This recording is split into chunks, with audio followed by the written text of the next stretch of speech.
નમસ્કાર વિદ્યાર્થી મિત્રો, જય શિક્ષણ. લાસ્ટ લેક્ચર ની અંદર આપણે પરાવર્તન અને એના નિયમો વિશે ચર્ચા કરતા હતા. તો આજના લેક્ચર ની અંદર એને અનુરૂપ છે આપણે કેવા કેવા ક્વેશ્ચન પૂછે એની છે એ બધું ડીપમાં ચર્ચા કરીએ. અને આપણે ખબર છે કે આપણો ટાર્ગેટ છે જી નીટ અથવા તો ગુસ્કેટ નો હોય. તો જી નીટ ની અંદર જો સારા માર્ક લાવવા હોય તો આપણે મેક્સિમમ છે એમસીક્યુ સોલ્વ કરવા પડે. અને મેક્સિમમ એમસીક્યુ સોલ્વ કરવા માટે આપણે કન્સેપ્ટ છે સંપૂર્ણ જાણતા હોય તો એમસીક્યુ છે સોલ્યુશન કરી શકાય. તો એના રિલેટેડ ઘણા બધા ક્વેશ્ચન પૂછી શકાય. તો એવાની છે આપણે ચર્ચા કરીએ. પછી છે આપણે અરીસા વડે થતું પરાવર્તન એટલે અરીસાની છે ચર્ચા કરીએ. પણ પહેલા ગયા લેક્ચરની અનુરૂપ છે આપણે થોડું કામ કરીએ. તો આપણે કંઈક અપારદર્શક સપાટી હતી.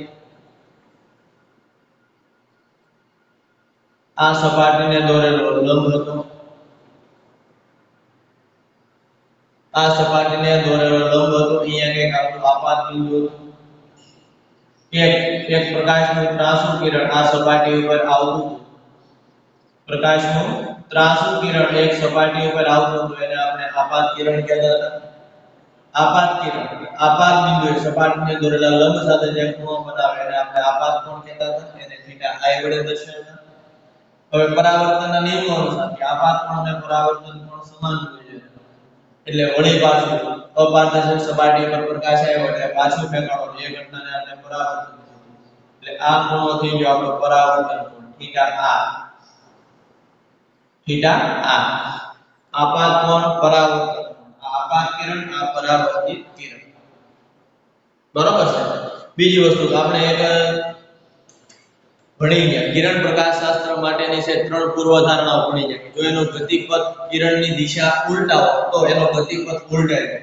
જો કિરણ તમે આપાત કિરણ તરીકે લઈ લો તો આ તમારું શું થઈ જાય? પરાવર્તિત કિરણ થઈ જાય. અહીંયા આપાત કિરણ છે આ તમારું પરાવર્તિત કિરણ છે. આ તમારું આપાત કોણ છે આ પરાવર્તન કોણ છે. ચાલો એટલે તો તમને ખબર પડે. તો જ્યારે એને આપણને ખબર છે કે આપાત કોણ અને પરાવર્તન કોણ સમાન મૂલ્યના હોય તો આપણે જાણીએ છીએ થીટા i થીટા r. તમને એમ કહેવામાં આવે કે આપાત કોણ 50 ડિગ્રી નો છે તો પરાવર્તન કોણ કેટલો થાય 50 ડિગ્રી. પણ સમજવાનો મુદ્દો એ છે આપાત કોણ એટલે તો કે આ આપાત કિરણે આપાત બિંદુએ સપાટીને દોરેલા લંબ સાથે બનાવેલો. સપાટીને દોરેલા લંબ સાથે બનાવેલો. બરાબર. પણ જો તમને ઘણી વખત એવું કહેવામાં આવે એક કિરણ છે એ સપાટીને 30 ડિગ્રીના ખૂણે આપાત થાય છે. એક કિરણ સપાટીને 30 ડિગ્રીના ખૂણે એટલે સપાટી આપણી આ છે. કિરણ છે સપાટી સાથે 30 ડિગ્રીના ખૂણે આપાત થાય એટલે તમને આ ખૂણો આપેલો છે. કેટલો ખૂણો આપેલો છે આ. ખ્યાલ આવે? તો એને અનુરૂપ છે તમને આપાત કોણ અથવા તો પરાવર્તન કોણ પૂછે. તો આપાત કોણ પૂછે કે પરાવર્તન કોણ કે ઈ તો બે સમાન જ હોવાના. તો હવે જો કે આ ખૂણો આખો છે ને આખો એ તો 90 ડિગ્રીનો હોય કારણ કે આ જે છે એ સપાટીને દોરેલો લંબ છે. તો તમારે જો આ આપાત કોણ ગોતવો હોય તો તમારે આ ખૂણો જે આપે તમને એને 90 માંથી શું કરવું પડે? બાદ કરવું પડે. તમને એમ કહેવામાં આવે જ્યારે કોઈ કિરણ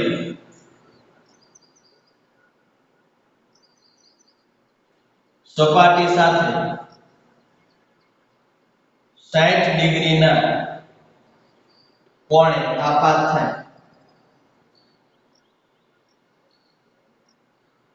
તો તેનો આપાત કોણ પૂછે અથવા તો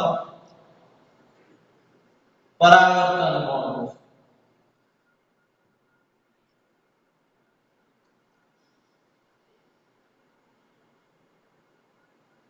તો એનો આપાત કોણ કે પરાવર્તન કોણ કે ખાસ ધ્યાન રાખજો. આ કેટલા ડિગ્રીના ખૂણે આપાત થાય છે એમ કીધું તમને આ 60 ડિગ્રીના ખૂણે. બરાબર.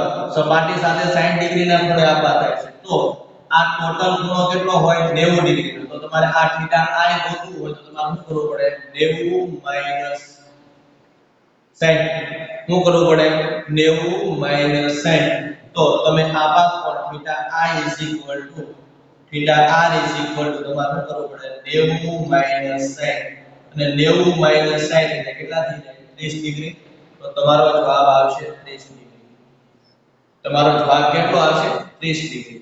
હાલો બીજી વસ્તુ કે હવે માની લો કે આ તો આપણે 60 ડિગ્રી ની કીધું કોઈ પણ થીટા એ આપાત થતો હોય ત્યારે તમને એમ કે જ્યારે કોઈ સપાટી સાથે થીટા કોણે આપાત થાય ત્યારે તમને એમ કહેવામાં આવે કે સપાટી સાથે થીટા કોણે આપાત થાય છે તો તમારો આપાત કોણ અથવા તો પરાવર્તન કોણનું સીધું સૂત્ર લખી નાખવાનું કે 90 - થીટા બોલો લખી નાખવાનું 90 - થીટા 90 માંથી તમે જેટલું બાદ કરશો એટલો છે તમને ખૂણો મળશે ખાસ ધ્યાન રાખો આ કન્ડિશનની આપણે ક્યારે વાત કરી કે જ્યારે સપાટી સાથે છે કિરણ આપેલું હોય ત્યારે બરાબર છે હાલો ઘણી વખત એમ કે તો આ જે કિરણ છે ને એ બીજી સપાટી સાથે કેટલાના ખૂણે પરાવર્તન બીજી સપાટી સાથે કેટલાના ખૂણે પરાવર્તન પામે તો એ જો આ 60 ડિગ્રી એટલે આ 30 ડિગ્રી થયો ઓલરેડી આ પણ કેટલો હોય 30 ડિગ્રી કારણ કે આ બે સમાન મૂલ્યના હોય તો આ પણ કેટલા ડિગ્રીનો હોય 60 ડિગ્રીનો હોય એટલે જેટલા ખૂણે છે એ કિરણ આવતું હોય એટલા જ ખૂણે છે એ શું પામે પરાવર્તન પામે જેટલા ખૂણે આવતું હોય એટલા જ ખૂણે શું પામશે પરાવર્તન પામશે આ એક વસ્તુ છે આપણે ખબર હોવી જોઈએ બરાબર છે ચાલો એટલી વસ્તુ ખ્યાલ આવી ગયો હા ત્યાર પછી હકીકતમાં આ જે કિરણ છે એ જાવું જોઈએ કે આમ સીધું જવું જોઈએ હકીકતમાં કિરણ આમ સીધું જવું જોઈએ પણ આપણને આ સીધું દેખાતું નથી આ કિરણ ક્યાંથી જાય પાછું પાછું વળી એટલે પરાવર્તન એટલે હકીકતમાં છે ને આ જે ખૂણો બને ને આ એને એનો વિચલન કોણ કહેવાય કારણ કે કિરણ જાવું જોઈએ સીધું પણ હવે સીધું જતું નથી અને કિરણ ક્યાં જતું રહે ઉપર આ જે ખૂણો છે ને એનો વિચલન જોઈએ કહેવાય કે કિરણ છે એટલું કંઈક ત્રાસું થઈ ગયું અથવા તો વળી ગયું આ જે ખૂણો છે ને એને વિચલન કોણ કહેવાય અને વિચલન કોણને છે ને એ ડેલ્ટા વડે બતાવે એટલે આ આખો ખૂણો છે ડેલ્ટા શું થાય વિચલન કોણ હવે તમને એમ પૂછે કે વિચલન કેટલું થયું ખબર પડે તમને આ ક્વેશ્ચન ની અંદર એમ પૂછવામાં આવે કે એનું વિચલન કેટલા ડિગ્રી એનું વિચલન થયું તો તમે મને કહેશો કે કેટલા ડિગ્રી છે સમજો આ ખૂણો જ્યારે કેટલો છે 30 ડિગ્રી આને અનુરૂપ આ ક્વેશ્ચન ને અનુરૂપ બાકીના જવાબ છે એ બદલતા આ ક્વેશ્ચન ને અનુરૂપ વાત કરો તો આ તમારું શું છે 30 ડિગ્રી આ તમારું શું છે તમારો 30 ડિગ્રી ખૂણો છે ને એટલે આ 30 ડિગ્રી 60 ડિગ્રી થી હવે જો કે રેખાની એક બાજુના ખૂણા કોઈ રેખા હોય તો એની એક બાજુના ખૂણાનું મૂલ્ય કેટલું હોય 180 ડિગ્રી હોય કેટલું હોય 180 ડિગ્રી હવે જો આ ખૂણો થીટા આય આ ખૂણો થીટા આ પણ એટલે તમે થીટા આય કહી શકો કે નહીં આ ખૂણો છે થીટા આય જેટલો હોય કે નહીં કારણ કે આપાત કોણ અને પરાવર્તન કોણ શું હોય સમાન હોય એટલે હવે આ ખૂણો તમારે માપવો છે તો આ રેખાની એક બાજુનો ખૂણાનું માપ તો કેટલું થાય 180 એમાંથી તમારે શું કરવું પડે થીટા આય બાદ કરવું પડે અને થીટા આર પણ બાદ કરવું પડે એટલે થીટા આય તો કે થીટા આર તો બે સરખું હોય એટલે તમે એમ કહી શકો કે 180 માંથી આ બે થીટા બાદ કરવાના બે થીટા શું કરવાના બાદ કરવાના થીટા આય એ તમારું શું છે આપાત અને થીટા આર છે એ તમારું શું છે પરાવર્તન કોણ છે બરોબર તો વિચલન કોણ તમારે જો મેળવવું હોય તો સીધું સૂત્ર તમારે યાદ રાખવાનું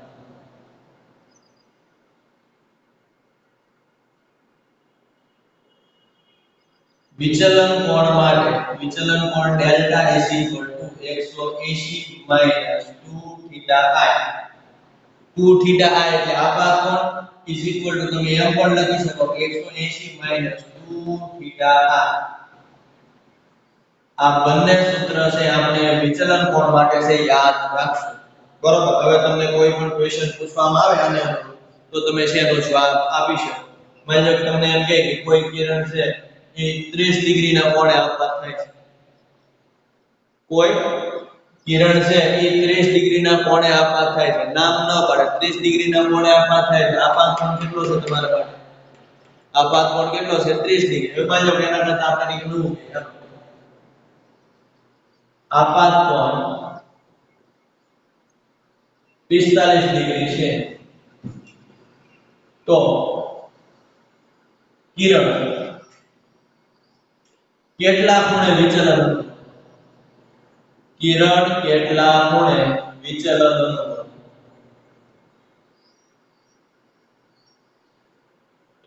હાલો કયો આપાત કોણ કેટલો છે 45 ડિગ્રી તો આપણો વિચલન કોણનું સૂત્ર શું છે કે delta is equal to delta A Greek મૂળાક્ષર છે ખબર પડે ને એટલે કે આને ડેલ્ટા બરોબર કેપિટલ અને સ્મોલ આપણે કેમ એબીસીડી છે એ પહેલી બીજી આવે ને કેપિટલ ને સ્મોલ એમ ગ્રીક મૂળાક્ષરો પણ શું છે સ્મોલ માં અને કેપિટલ માં એટલે આ જે સ્મોલ ની અંદર છે આને આપણે કહીશું delta delta is equal to 180 minus 2 theta I theta I તમને કેટલો આપી દીધો 45 એટલે 180 માઈનસ 2 ગુણ્યા 45 45 દુ 90 180 માંથી 90 જાય એટલે તમારો જવાબ શું આવે 90 ડિગ્રી કેટલા આપણને વિચલન અનુભવ છે 90 ડિગ્રી એ છે વિચલન અનુભવ છે એવું તમે કહી શકો 90 ડિગ્રી વિચલન અનુભવે એવું તમે કહી શકો હવે જ્યારે કોઈ કિરણ છે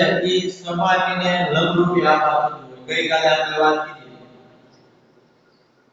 માની લો કે કોઈ કિરણ છે સપાટીને લંબરૂપે છે આપાત થાય જ્યારે સપાટીને લંબરૂપે આપાત થતું હોય તો એ કિરણ છે ને હંમેશા એના એ જ માર્ગે છે પાછું જશે એ કિરણ એના એ જ માર્ગે છે પાછું જશે એના એ જ માર્ગે પાછું જશે એનું કારણ હમણાં આપણે વિચલન કોણ મેળવ્યું એનો એ જ માર્ગ એટલે ઉપરની બાજુ અને નીચેની બાજુ બે એક્ઝેક્ટ વિરુદ્ધ હોય તો ખૂણો કેટલાનો બને 180 ડિગ્રીનો તો જો આપણે આની અંદર વિચલન કોણ મેળવીએ ને તો આપણને એ વિચલન કોણ છે ને હંમેશા 180 ડિગ્રી મળશે એ શા માટે આપણે જોઈએ વેજો કે જ્યારે કોઈ કિરણ સપાટીને લંબરૂપે આપાત થતું હોય તો એનો આપાત કોણ કેટલો આપણે ઘણા કહીએ કે ભાઈ લંબરૂપે આપાત થાય તો આપાત કોણ 90 ડિગ્રી ને એક્ઝેક્ટ શા માટે કારણ કે આપણે આપાત કોણ ગણીએ કોની સાથે ખૂણો તો કે સપાટીને દોરેલા લંબ સાથેનો ખૂણો હોય હવે માની લો કે તમે આ કિરણ છે ને એને લંબની બાજુમાં જતા હતા માની લો કે એક કિરણ અહીંયા દોરો એક કિરણ અહીંયા દોરો એટલે આપાત કોણ શું થાય ઘટતો જાય ઘટતો માની લો કે એક કિરણ છે આના ઉપર દોરો એટલે સપાટીના લંબ રૂપે છે અને એક કિરણ છે એના ઉપર દોરના તો આની આ લંબ સાથે બનાવેલો ખૂણો કાઈ નહીં કારણ કે બે એક જ લાઈનમાંથી છે સમાંતર થઈ જાય અને ત્યારે એની વચ્ચેનો જે ખૂણો છે એ કેટલો થઈ જાય 0 ડિગ્રી એમની વચ્ચેનો ખૂણો શું થાય 0 ડિગ્રી એટલે ખાસ ધ્યાન રાખવાનું કે જ્યારે કિરણ સપાટીને લંબ રૂપે આપાત થતું હોય ત્યારે આપાત કોણ છે કેટલા ડિગ્રી મળે 0 ડિગ્રી તો એ લખો જ્યારે કિરણ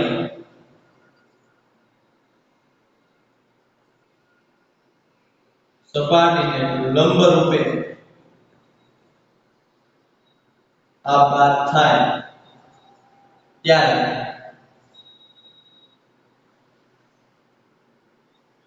આપાત કોણ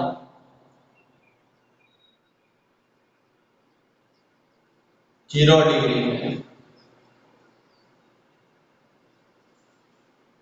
જ્યારે કિરણ સપાટીને લંબ રૂપે આપાત થાય છે ત્યારે આપાત કોણ આપણને કેટલું મળે 0 ડિગ્રી અને આપાત કોણ 0 ડિગ્રી મળે તો પરાવર્તન કોણ આપાત કોણ 0 ડિગ્રી મળે તો પરાવર્તન કોણ કારણ કે આપાત કોણ અને પરાવર્તન કોણ સમાન મૂલ્યના એટલે પરાવર્તન કોણ પણ તમને શું મળશે 0 મળશે એટલે તમે એમ લખી શકો θi θr 0 ડિગ્રી ક્યારે કિરણ સપાટીને લંબ રૂપે આપાત થતું હોય ત્યારે તો એટલી વસ્તુ છે તમને ખબર પડે તો હવે જો કે ત્યારે વિચલન કોણ કેટલો હોય ત્યારે વિચલન કોણ કેટલો હોય તો વિચલન કોણ delta is equal 180 minus 2 theta I તો થીટા આઈ તો કેટલો છે 0 ડિગ્રી એટલે આપણે લખીએ વિચલન કોણ ત્યારે તમને એમ કહે કે જ્યારે કિરણ સપાટીને લંબ રૂપે આપાત થાય ત્યારે એનું વિચલન કેટલું થાય તો સીધું ઉપર જતું રહે એટલે 180 ડિગ્રી આવે છે નીચે અને જાય છે ઉપર એટલે 180 ડિગ્રી વિચલન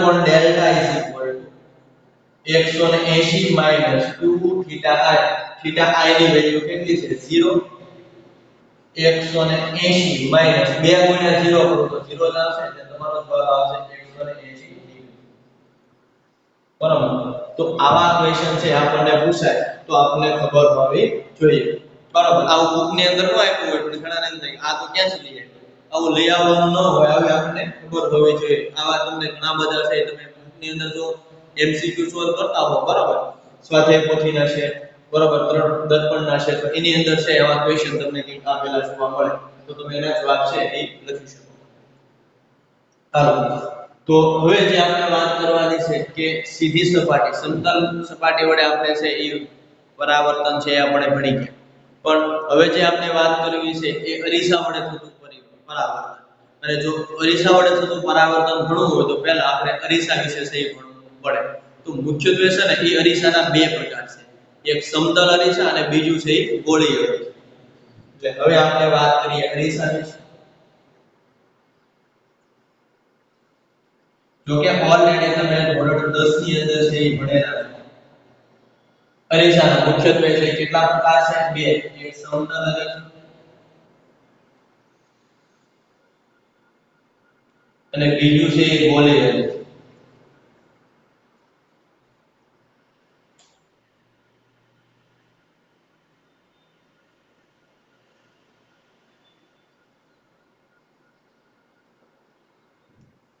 એક સમતલ અરીસા છે અને બીજું છે એ ગોળીય અરીસા.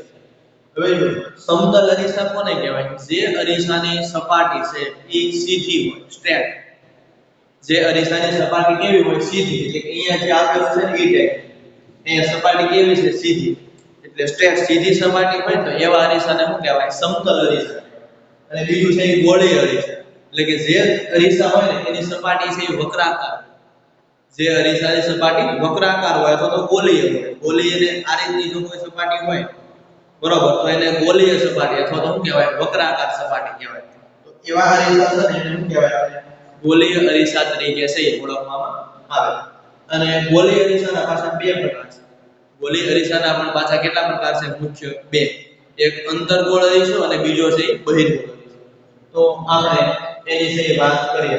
તો સમતલ અરીસા અને ગોળીય અરીસાને પહેલા વ્યાખ્યા આપી દઈએ. તો સમતલ અરીસો કોને કહેવાય?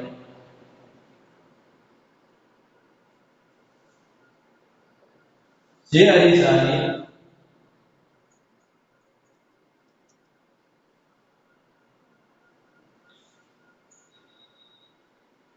સપાટી સીધી હોય.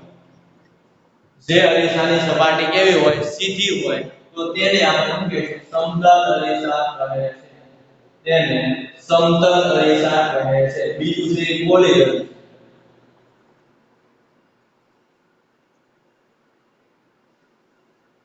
ગોળીય અરીસા કોને કહેશું? જે અરીસાની સપાટી છે એ વક્રાકાર.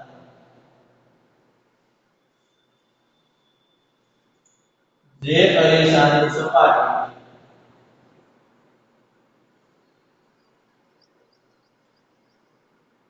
વક્રાકાર હોય તેને આપણે શું કહીશું? ગોળીય અરીસા તરીકે છે એ ઓળખ. બરાબર. માની લો કે એમાં ગોળીય અરીસા છે ને એના પાછળ બે પ્રકાર છે.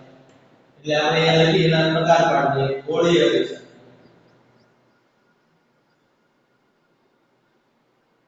આ બધું તમે જાણો છો, માત્ર આ તો આપણે રિવિઝન પૂરતું હોય એવું લાગે.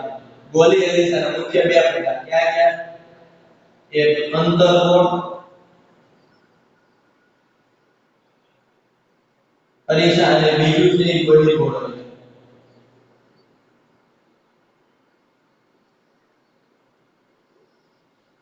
ગોળીય અરીસાના બે પ્રકાર, એક અંતર્ગોળ અરીસા અને બીજું બહિર્ગોળ અરીસા.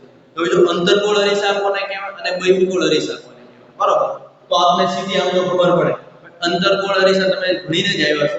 અંતર્ગોળ અરીસા કોને કહેવાય? અરીસા જ્યારે હકીકતમાં બનાવવો હોય તો એ કંઈક ગોળાકાર કવચમાંથી બનાવવો. શું કરવું પડે? ગોળાકાર કવચમાંથી. બરોબર. તો જો ગોળાકાર કવચમાંથી વર્તુળાકાર ભાગ કાપી અને જો એની અંદરની સપાટી પરાવર્તક બનાવવામાં આવે તો એને શું કહેવાય? અંતર્ગોળ અરીસા કહેવાય. અને જો એની બહારની સપાટી પરાવર્તક બનાવવામાં આવે તો એને શું કહેવાય? બહિર્ગોળ અરીસા. હકીકતમાં છે આ અરીસા બનાવે એટલે આવો ગોળાકાર કવચ બનાવે. એટલે આ ગોળાકાર કવચ છે, બરોબર, એને વર્તુળાકાર ભાગમાં જ કાપી નાખે. મતલબ એટલું ભાગ આપણે કાપી દઈએ. એટલો ભાગ કાપીને આપણે બહાર લઈ લઈએ. એટલે બહાર લઈ લઈએ એટલે મારે આ રીતે દર્શાવવું. આ એટલો ભાગ આપણે કાપેલો છે. હવે આ જે છે ને એ ગોળીય અરીસો થઈ ગયો. કેવો થઈ ગયો? ગોળીય અરીસો. કે કાચનો જે ગોળાકાર કવચ છે એને વર્તુળાકાર છેદમાં કાપી અંદરની સપાટી પરાવર્તક બનાવવામાં આવે તો અંતર્ગોળ, અને બહારની સપાટી પરાવર્તક બનાવવામાં આવે તો એને શું કહેવાય? બહિર્ગોળ. હવે જો કે આ જે ભાગ છે એ આપણો ગોળીય અરીસો છે, બરોબર છે. હવે આપણે એમ કરીએ કે ઉપર છે ને ઢોળ ચડાવી દઈએ એટલે કે રંગકામ કરે ઉપર ઢોળ ચડાવી દઈએ એટલે શું જે પરાવર્તક સપાટી છે કઈ અંદર જો પરાવર્તક સપાટી અંદરની રહે તો એને તમારું અંતર્ગોળ અરીસો કહે છે શું કહીએ અંતર્ગોળ અરીસો અને જો તમે આ અંદરની બાજુ ઢોળ ચડાવી દો તો સપાટી કઈ રહે ચડક બહારની સપાટી તો ઈ અરીસાને આપણે શું કહીશું બહિર્ગોળ અરીસા તરીકે ઓળખશું પહેલા આપણે વ્યાખ્યા આપી દઈએ પછી છે એની આપણે આકૃતિ દોરીએ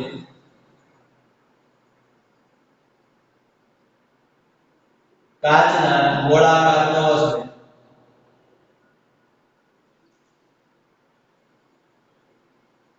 વર્તુળાકાર છેદમાં કાપી અંદરની સપાટી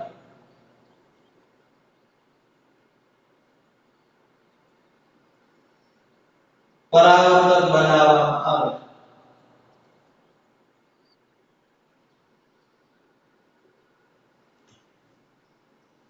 તો એને શું કહેવાય અંતર્ગોળ અરીસો કહે છે શું કહેવાય તો એને તો તેને અંતર્ગોળ અરીસો કહે છે હવે બહિર્ગોળ અરીસાની અંદર આવું નથી લખતું કાચના ગોળાકાર કવચને વર્તુળાકાર છેદમાં કાપી ઈ તો તમારે લખી જ નાખો પછી શું છે બહારની સપાટી પરાવર્તક બનાવવામાં બહારની સપાટી પરાવર્તક બનાવવામાં આવે